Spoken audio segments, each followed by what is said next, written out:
Yan. Ante muna ang ating update, no? Good morning at thank you so much sa lahat po na patuloy na sumusuporta. You know, parang natamaan tayo ng welding. Medyo pumikit-pikit tayo mata natin sa welding kagabi kasi sobrang ano kasi hindi klaro yung ano namin yung pagka welding kay sobrang sobrang dilim, no? Kaya tamaan kunti yung ating mata. Pero okay lang yan. Madali lang yan mawala. So, thank you so much sa inyong lahat. Yan lang muna kasi para makapag-intro tayo, makapatuloy tayo sa videos mga ka-idol. Thank you so much. Good morning everyone and ingat kayo palagi.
Yan, good morning sa inyo lahat din mga ka-idol. So, ito tayo sa Tacuarembó area.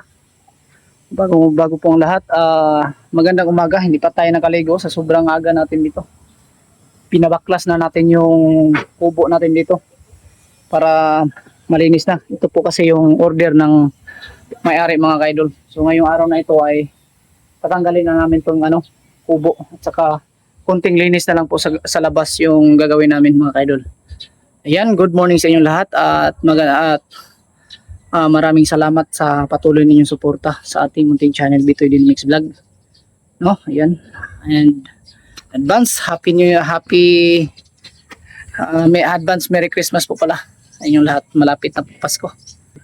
So kung makikita nyo yung area natin, no? Ito po yung dating area sa likuran po ng ating ginagawa. So kung naalala nyo po, yung area namin dito ay ganito po siya nung una tayong first time nating napunta dito sa ating area. So ganyan.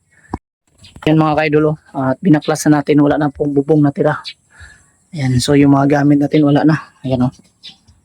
So ngayong araw na to ay hinihintay namin ang aming boss. Baka dumating ngayong araw na to para makapag-desisyon kung ano pa ang dapat gawin, no? At yung bang house namin, dito na lang kami matutulog kung anong gusto ng may-ari. Pabaklas niya to para makita niya yung area niya. Yan. Yan. Ligpit natin yung mga gamit natin para ano natin to. Maayos natin tong mga dumi. Kailangan natin tong silid sa sako para at least maging malinis na. Yan po ang latest update ngayong umaga. Yan o. At konting update tayo dito mga ka-idol para at least makita nyo rin sa labas. Yan o. Yung nangyayari. So ganyan yung mga pintura sa gilid. Hiligpit na lang natin yan kasi wala na tayong pinipinturahan. No? Tapos na lahat. Ayan. Kailangan na lang iligpit ng konti kasi dyan kami kumakain na. Ayan. Kusina namin at sa kitchen. At dito sa kabila, yun mga pintura. Konti na lang yung natira.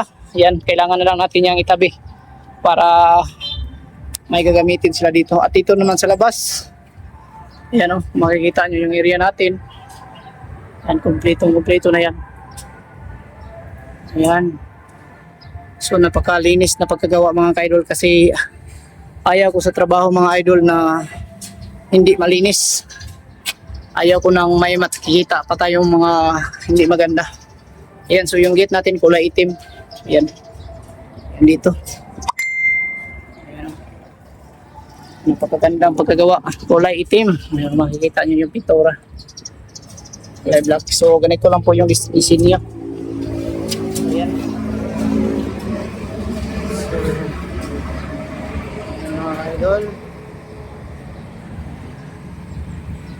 Dito ay maliwalas na po yung harapan.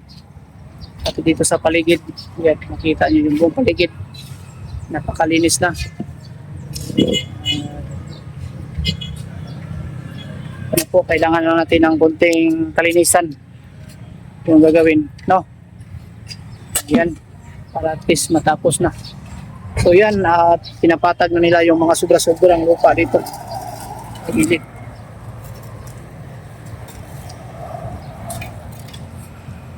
Kulang na lang.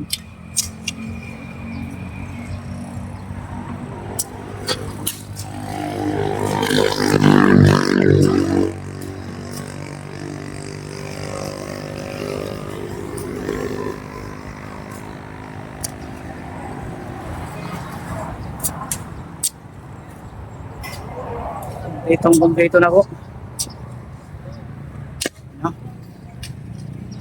Magandang hapon sa inyong lahat dyan mga kababayan. So kung nakikita nyo yung paligid namin dito ay nagtanggal na po yung aming barracks or kubo namin dito na tinutulugan. No? So ayan. So balak namin kasi kanina mga ka-idol na umuwi. Pero kasi natapos na po kasi yung ginagawa namin dito mga ka-idol. At sa kasamaang palad mga idol, hindi pa dumarating yung amo namin dito, yung boss namin. Nandun pa sa Cavite, bukas pa daw yung flight napunta dito ng Davao, no? So kawawa tayo, hinihintay natin yung boss natin. So walang problema yan, aantayin natin kasi wala rin naman tayong sahod kung hindi siya dumating, no. Hihintayin na lang natin para at least matapos na yung ginagawa namin dito. So yan, mag-shoutout muna tayo para at least may kakaunting update tayo na magpakita. Shoutout kay Romel Garcia from Surala, South Cotabato. Yan, thank you so much Romel Garcia. At shoutout na rin si Idol Jusdada Ridobanti from Mandaluyong City. Thank you so much Idol Jusdada Ridobanti. You know, ang area natin ay wala na pong kubo o barracks. Shout out kay Lily Rose Coronado from Banga, South Cotabato. Yan, shout out sa iyo Idol. Sa Banga, South Cotabato, si Idol anong pangalan nito? Si Idol Melinda Idol Lily Rose Coronado. Ang kanya pong asawa ay nakakapunta na po dito, no, sa area mismo natin kung saan project ni Bitoy Dilimix Vlog. Pero nagkataon yun na wala ako dito, umuwi ako ng Davao, so hanggang natapos hindi na po siya nakabalik dito. So thank you so much sa iyo Idol Lily Rose Coronado from Banga, South Cotabato, no. Ingat ka palagi dyan Idol. Thank you so much sa gabi-gabi, araw-araw mo panonood sa ating video, suporta at kabaitan Idol. Thank you so much hanggang sa natapos yung project natin, nandoon pa rin kayo lahat. Thank you so much sa inyong kabaitan. At Angelica Okso from Pasig City, thank you so much Angelica Okso sa iyong suporta at kabaitan Idol. Ayan, at advance Merry Christmas. At Idol Hilin Gris Binwa, shout out sa iyo Idol Hilin Gris Binwa, thank you so much. At Idol Melinda Puras, shout out na rin natin Idol Melinda Puras, ingat ka palagi dyan. At Hilin Gris Binwa, ayan, thank you so much sa panonood, shout out sa inyo dyan. At shout out na rin natin si Idol Victor, Idol Bin Victor at Pia Vlog, shout out sa inyo dyan. Flora Nibin, shout out, thank you so much sa suporta. At Natalie Johnson, thank you so much. Lolo Binit, shout out. At Marlon De Leon, Marieta Noto Vlog, shout out sa inyo lahat. At Merly Arandia at Idol BC Made BC Kitchen, thank you so much Idol sa iyong kabaitan at suporta sa ating mga videos, no. Ayan, ingat ka palagi. At John Ray Yungko, shout out. At Ana Valeriano at Adriano Florencio Adriano, thank you so much sa panonood. At Don Regis Cabiluna, ayan, thank you so much sa inyo lahat at sa suporta. Thank you.